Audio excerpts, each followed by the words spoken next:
1935 के government of India act 35 की photo copy है। इसलिए आज जो संविधान में आपकी बीमारियों का कहीं कुछ इलाज नहीं है ना, क्योंकि वो तो अंग्रेजों के द्वारा बना हुआ था। तो हम कहते हैं संविधान में एक पैरेलल व्यवस्था चल रही है। इसलिए सेकुलर भारत भी है, लेकिन उसके बावजूद भी 5,500 करोड़ का मुसलमानों का सच्चर कमीशन का बजट है, जिसमें मुसलमान युवा बच्चों को सिर्फ 10 लाख रुपए 20 लाख रुपए लोन दिया जाएगा, वो वापस न करें, कोई फर्क नहीं। इसी तरीके से माइनॉरिटी कमीशन का कई हजार करोड़ का बजट है। इसी तरीके से मुस्लिम पर्सनल बोर्ड का बजट है। इसी तरह मुस्लिम एजुकेशन बोर्ड का अलग से।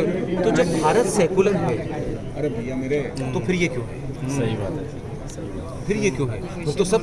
तो आपके मंदिरों पे जो पैसा आप चढ़ाते हैं, जो बात मैं सार्वजनिक मंचों से कहता हूँ, खासतौर से महिलाओं से कह रहा हूँ, आपके मंदिरों पे जो पैसा चढ़ता है उसकी 2 मिसाल देता हूँ। पूरे देश में बड़े बड़े मंदिर हैं। एक है देवस्थानम बोर्ड तिरुपति।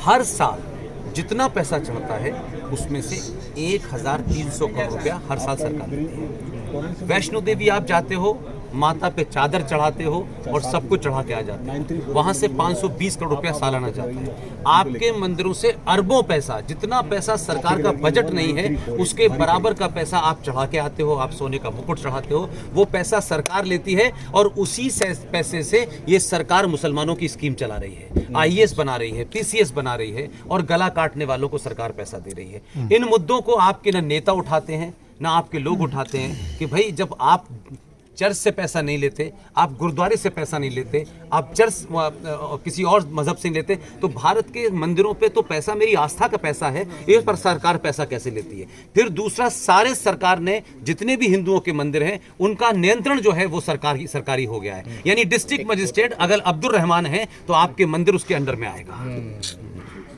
तो मैं ये कह रहा हूं कि समाज के ठेकेदार जो हिंदुत्व की सुबह से शाम तक बात करते हैं, वो वैष्णो देवी के ट्रस्ट में 20 मुसलमान क्यों हैं ये नहीं पूछते। इसलिए आपसे मैं सबसे कह रहा हूं, पैसा मंदिर पे मत चढ़ाइए, वो पैसा आपकी गर्दन काटने वालों के पास जाए। जब तक ये पैसा आपका है, मुझे छोड़ के ऐसे पागल इस देश में बहुत कुछ काम कर रहे हैं, उनको जाइए, उनकी जेब में 10 रुपए रख दीजिए। उनको पहचाने कैसे सर? सब इस दौर में सब साफ है, सबको पता है।